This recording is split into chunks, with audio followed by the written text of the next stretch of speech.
You're listening to the Savoir Faire audio experience. Are you ready? The Savoir Faire experience is your guide to everything that has to do with lifestyle. From dating, rides, style, and entertainment. All brought to you by the editor of Savoir Faire magazine, Robert White. Anything goes on this audio experience. So, let's go. It's still the best. All right, guys, welcome to another episode of the Savoir Faire audio experience. I really appreciate you guys taking time to listen to these really great interviews that we do with people from all walks of life and all over the world. Today is going to be no different. We got a very cool interview today for you. Today is a businessman / author. He's the writer of a book called Leadership Orbit. Today we're talking with Matthew Mathison. How are you doing, Matt? Robert, I'm doing great. Thanks for having me on. Yeah, I really appreciate you finding some time to connect with me. The way I like to kind of start these things, man, is I really think that when people buy books and when people buy products and do any of that stuff, and that's definitely what we want to talk about today, they really want to know the individual behind the book. So I want to dive into the author story a little bit, and maybe you can just give us some of your background, where you come from, what you've been up to, and then we can dive into and talk a little bit more about the book. Yes, I'm happy to. Born and raised in Denver, Colorado. I worked on Wall Street and Wall Street related businesses and companies for the first, I'll call it half of my career. Did everything from the sell side all the way to the buy side, running a long short equity hedge fund. I'm an entrepreneur, through and through. So even when I was on Wall Street, I started my own research and trading company, ran my own broker dealer, launched my own hedge fund, also worked at kind of the biggest banks, spent a little season at Goldman Sachs. And so, love to build businesses. While on Wall Street, I really was focused on helping investors find hidden gems or diamonds in the rough, or emerging trends and emerging technologies and things like that. And so when I left Wall Street and kind of went to the private side of things, I had the great opportunity to start many businesses, to come in and fix and turn around other businesses. And so I just, I love building things and helping others build things, and I've had a really fun, career doing it. That's awesome. So, how long was the first part of your career? You said, how many years is that you were in Wall Street and doing all this stuff in New York? Yeah, about 15 years and about the same now on the private side. So, okay.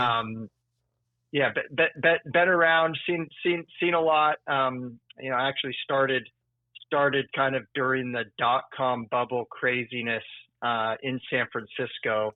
So very focused on technology back in the day, and have continued to both enjoy technology, but also do a lot of other, hard asset and kind of boring businesses. In fact, we're involved in one right now in the podiatry space of all things. So, kind of stuck all over the place. But love to. I think there's some core principles that apply really cross sector and cross vertical, and we really enjoy what we do. That's awesome, man. And I was looking at the MBL Partners website today and looking at some of the stuff you guys have going on over there. Can you dive into that a little bit and just let me know what MBL Partners is and what you guys focus on?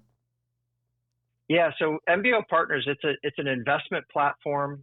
We really focus entirely on helping leaders and organizations thrive. Our definition of thriving, we think, is unique.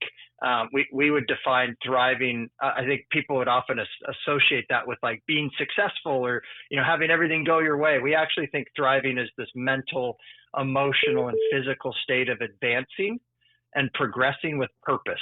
And that obviously encompasses, through the thick and thin of things. But as long as you're advancing and progressing with purpose, that really is that thriving place. We have a very specific playbook that we run that helps, again, a leader or an organization really understand kind of where they're at and what they need to do to get into this continual state of thriving. And then when we find leaders and organizations that we love, we oftentimes either invest in them, partner with them, or stick around with them for a long time. And so, we built this investment platform really to own, operate, start, and then just help advise organizations for the long run. And so, it's a lot of fun. We work with great people and great partners. And we think we're doing some cool things too.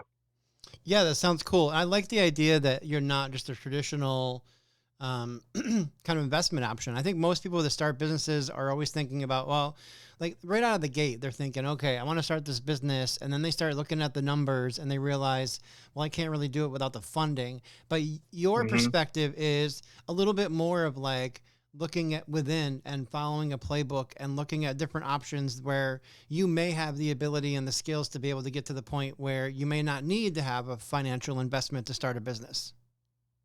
Yeah, I mean, absolutely. I mean, capital comes in multiple forms. I think people usually think about like dollars and cents and I need money to start a business or whatever.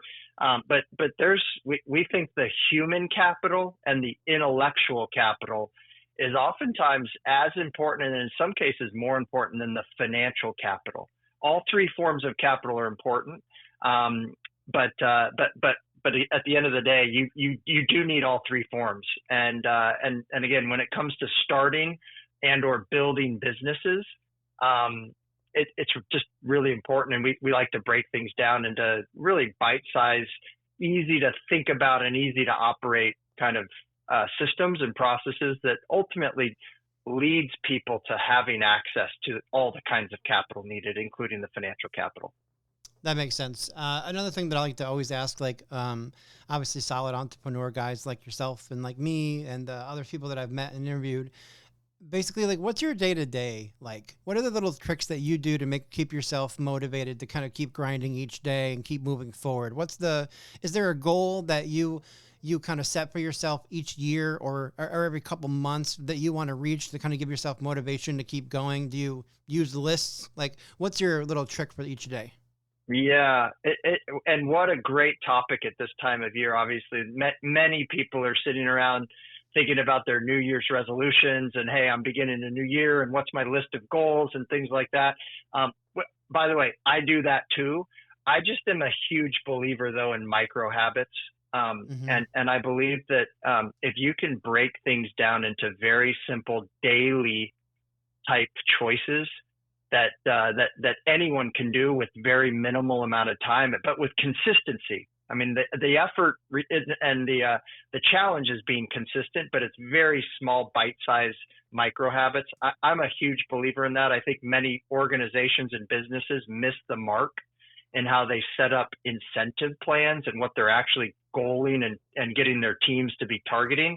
They usually are focused on the lagging indicators, and I think they should really be focused on the leading indicators, right? What are the bite-sized things that lead to the lagging or the kind of the outcomes that they're looking for? I think goal setting, daily life, all those things, it's very applicable. And so when you ask me what are my tricks, my tricks are probably seemingly very boring and mundane. I have several very small bite-sized things that I try and accomplish each day. And then I have some that extend to a weekly cadence. So I have some daily things and I have some weekly things that I am very consistent on. And they can be no more complicated than, for example, I do believe in kind of wellness and health. And so I do some daily things around exercise and kind of getting my mental and emotional state in a good place. From a work standpoint, I always write a weekly update to my partners about the various businesses or engagements that I'm involved in. And that weekly synopsis doesn't take me long. This is not a few hour exercise. This is a 15-minute exercise.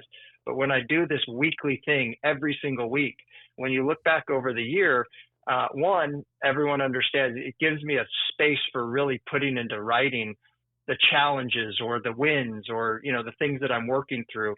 But everyone kind of stays, involved and included in that, which then leads to some of the best ideas and some of the best solutions to the problems coming to bear.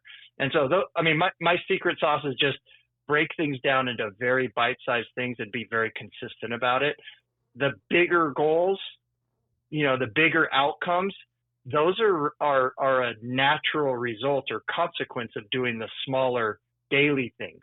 And so that's my trick. And again, I would encourage organizations to follow that trick too. Think about how you're paying your people and what you're incentivizing them to do. If they're based on a big outcome, like landing a client or generating a sale, you're likely going to miss the mark. The 1%ers are going to land clients and generate sales. But how is the system and process built to do the same thing? That's where organizations really can set themselves apart if they have a system for doing that, as opposed to just having a 1%er doing it. And so that would be some of my advice. Yeah, that's pretty solid advice. I like the idea of that too. Being able to have a system is really important. I think in almost every business and any person I've ever interviewed in most businesses, the system seems to be the kind of common topic for most people in business. When I ask a lot of these questions to people, it just seems that most of the people that are successful financially or in life in general seem to have a system. Now, this is the first time I've heard something like micro habits, like you just mentioned. So my question is, when you're doing micro habits, you're putting some time into exercise, you're writing an email to your partners and things like that, kind of putting some stuff together. Is this still equaling an 8-hour work day? Are you doing a 4-day work week? What kind of idea and time are you kind of developing in your business? Yeah. So I definitely care a lot about spending time with my family. I have 4 kids that I love. 2 of them are already grown up and moved on. I got 2 left in the house. So I do value my time with my family, but at the same time, I don't really delineate work from play. I just love what I do. I'm passionate about what I do. And so it's not kind of like, I don't really set out in a week and say, I'm punching the clock and I'm working these hours. I'm kind of always doing things that is tied to and kind of helping my various businesses or the things that I'm focused on. So it's really more a time allocation. So when I go into a week, I might have a specific, I reference this podiatry platform that we've built. It's called Alivio, which is doing big things. I might be allocating 80% of my work time to that platform, for the next 12 to 18 months, just because that's where I'm choosing to. But the other 20% of the time is chock full of many other businesses and engagements that I'm doing, including Leadership Orbit, and kind of generating this movement. And so I always consider myself working, but I don't tie it to that hey, it's work versus play. I just enjoy life and I enjoy what I'm doing. So I'm fortunate in that regard. Yep, that makes sense. And I think my work week is very similar to yours. When I have something on my plate that needs devoted attention, then that will be my focus until that project is at a point where I can not really put it on the back burner, but the project's done and I can focus into something else. And I feel like every week, at least for me, there's something different to do. And that's what keeps it very interesting to me. I'm not one of those people that can do a very mundane thing, the same thing over and over every day. And sometimes my work day is 12 hours and sometimes it's 2. It just depends on, that's right. Yeah. Like what's on this calendar for the week. Like today is a long day. We're doing, interviews every hour all day long. It's a Monday. Everyone's trying to sneak in their last minute kind of quotas or whatever. So we're very busy, getting into the end of the year. But after the first of the month, things will be just a little bit slower and focal points will be a little bit different. One of the things that I saw in the brief they sent me about you, was basically kind of just talking about goal setting for 2025. We are 2 days away from a brand new year, so it makes sense. I have my own thoughts on how to really break down goals and kind of complete them. But you also do this micro-habiting thing. But talk to me a little bit about the goal breaking down process for you and what kind of Leadership Orbit talks about in the book to break some of this stuff down. Yeah, again, big fan of these micro habits. And let me explain, and even touching, but, kind of going back to what you were saying on number of hours in a work week or, just how much time. The reality is very small amounts of time working on something, but over long periods of time actually create just massive impact. And let me give you I can give you a couple of examples. First off, oftentimes beginning of the year, New Year's resolutions, people always think about health, right? Oh, they want to lose 10 pounds. They want to get stronger. They want to run faster. There's usually health is a big topic around that. And the reality is if you actually broke down some specific health goal into something very, very small and bite-sized, but you actually saw that through consistently over a long period of time, you're going to have a massive, massive amount of success. The difference is it's this instant gratification pull that oftentimes frustrates us or demotivates us, and we kind of lose our attention. But if you do something very small and simple, but you actually are consistent about it over long periods of time, you can just do amazing things. I'll give you an example from the book. I referenced this push-up challenge, and I've done it with a big organization. We are having an annual conference, and we had about 500 of the employees there, and I challenged the company to do this push-up challenge with me. And it's very simple. Anyone and everyone can do it, whether you can sit down and do 100 push-ups or whether you can barely do one. Or if you can't even do one, you can only do a half one with your knees bent, right? It's a modified version of a push-up. You just start wherever you're at, set that mark on that day.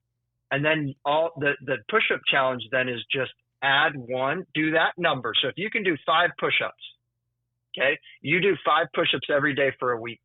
And then as you go into the second week, you add 1. So in the second week, you do 6 push-ups every day. And then in the third week, you add 1. So in the third week, you're doing 7 push-ups every day. And if you do that, obviously over the course of a year, 52 weeks, if you started with 5, but you're adding 1 a week, by the week 52, you're now doing 57 push-ups in one time, which, by the way, from a physical strength standpoint is life-changing. For someone that can only do 5 push-ups, if they can sit down and do 57, that is a massive success. For people that can do 50, now they're doing 102. For someone that can't even do 1, they can only do a wall push-up. Now they can get down and do 50, right? I mean, and I've seen it happen, and that's just one kind of example of physical, but you could also do that.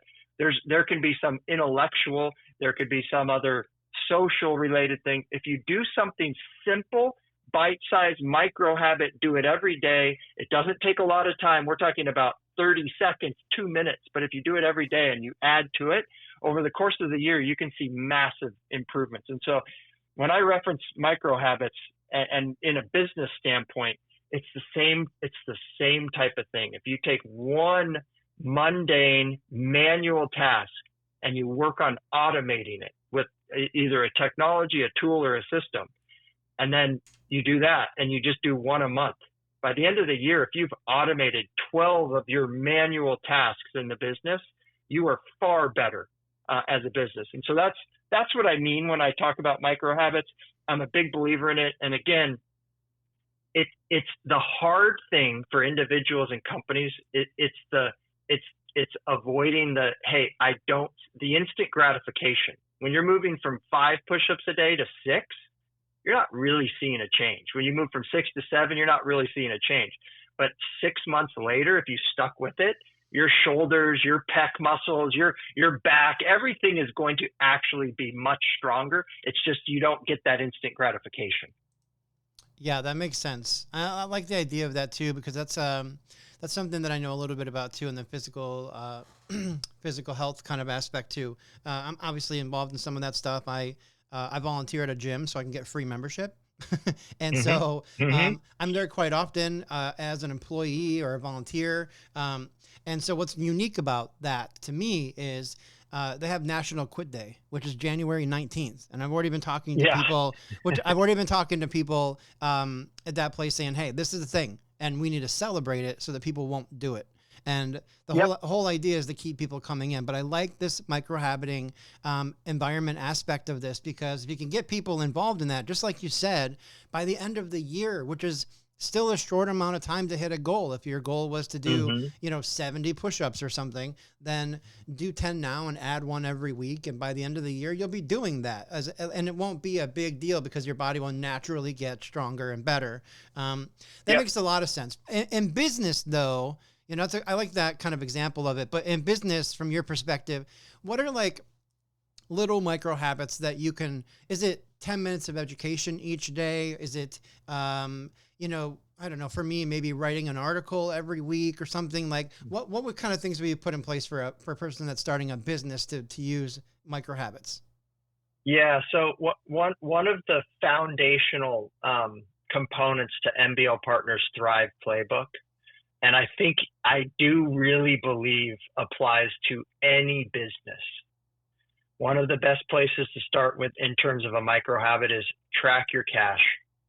Where's your cash going? What are you spending your cash on, and where is your cash coming from?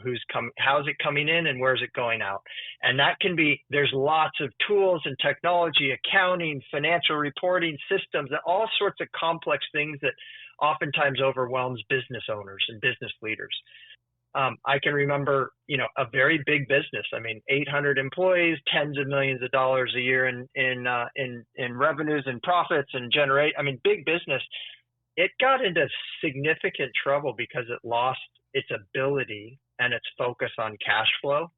And this is a rampant problem across many industries right now. But we actually manually went into a micro habit with this company where we actually manually tracked the cash that was coming in and the cash that was going out. We made a weekly cash budget, not monthly, not quarterly, but weekly cash budget. And we actually tracked our performance, cash performance, so not income statement performance, but cash performance weekly against our budget for the year.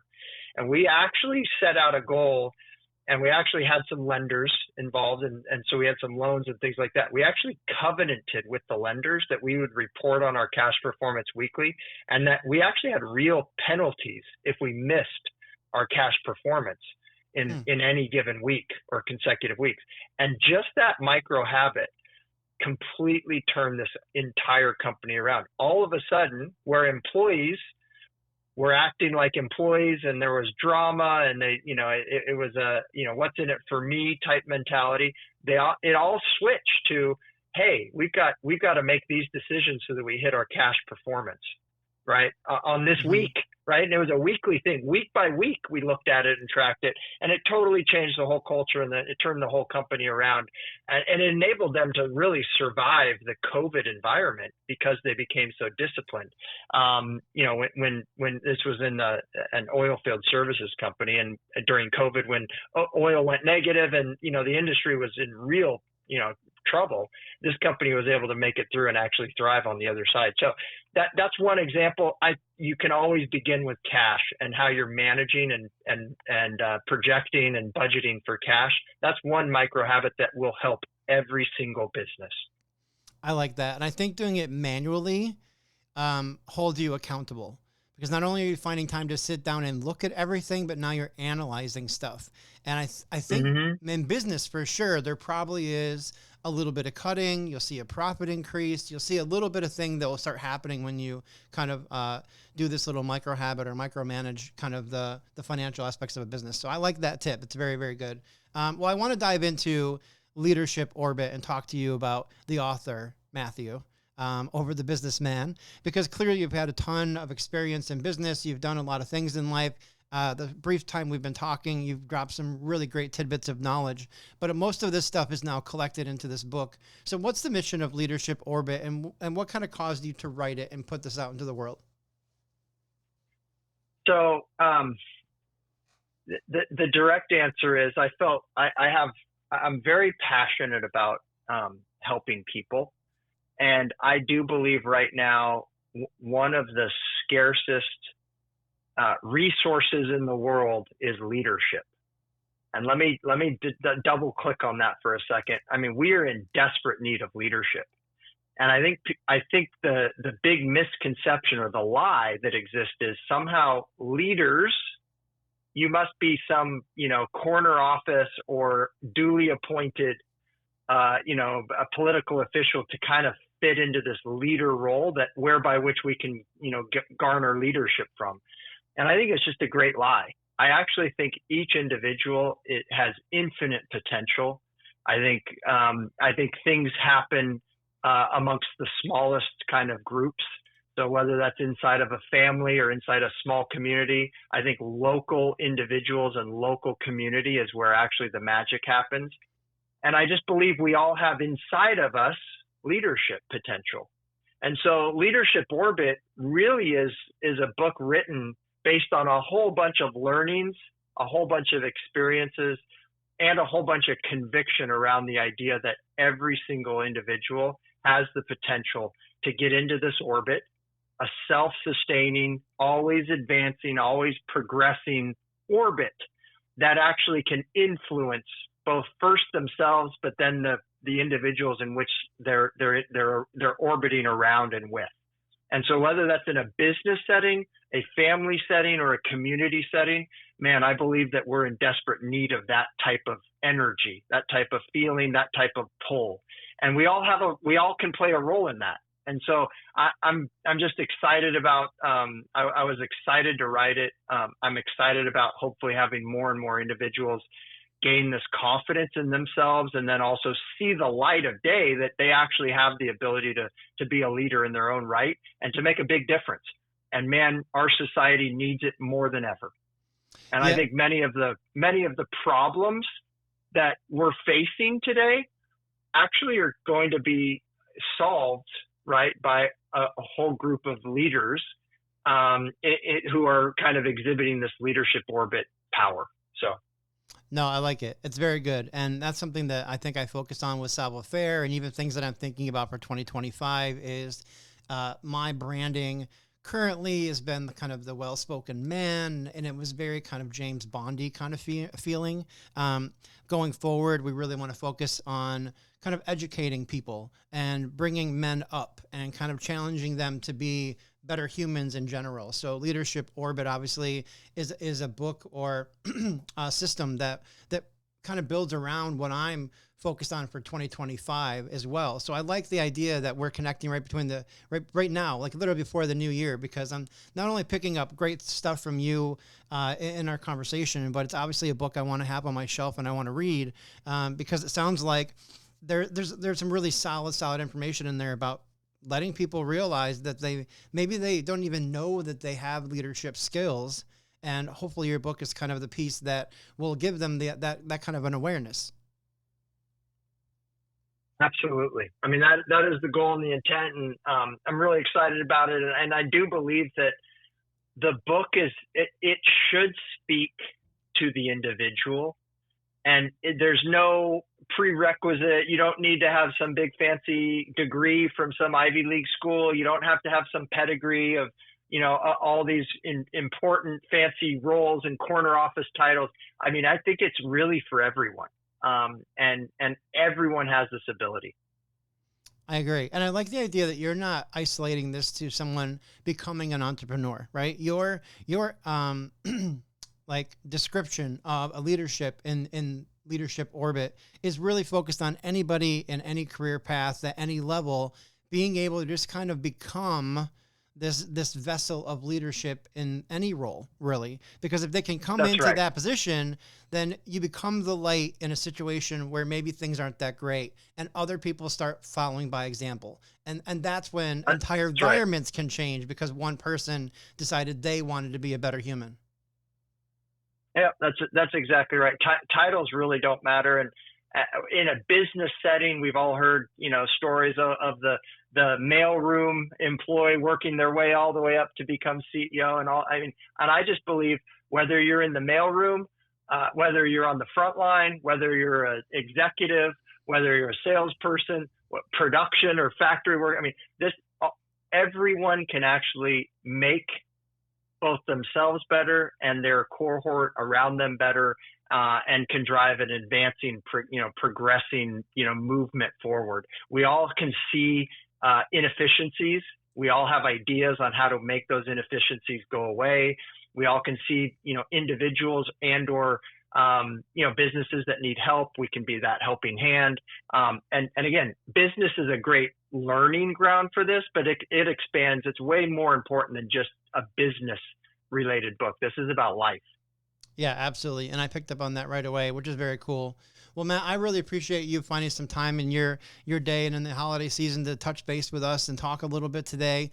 Anyone listening can go to leadershiporbit.com to watch a short video and meet Matt, and then also check out the book and get a copy of it. And I would encourage you to do so, because obviously New Year's resolutions are going to be a big part of everyone's life. This is a great opportunity for you to kind of do a deep dive on yourself, start learning about things that maybe you don't know about. And maybe there is this natural leader in there that you didn't know existed. And I can only hope that like my branding and obviously Matt's book would kind of draw some of that out and just kind of make the world a better place through some small steps. So yeah, I'm really glad you and I were able to connect. This is it's very good to meet you. Absolutely. Thank you. Really enjoyed our conversation and wish everyone a great new year. Thank you for listening to the show. Please take a minute to head over to www.savfair.com and subscribe to our publication.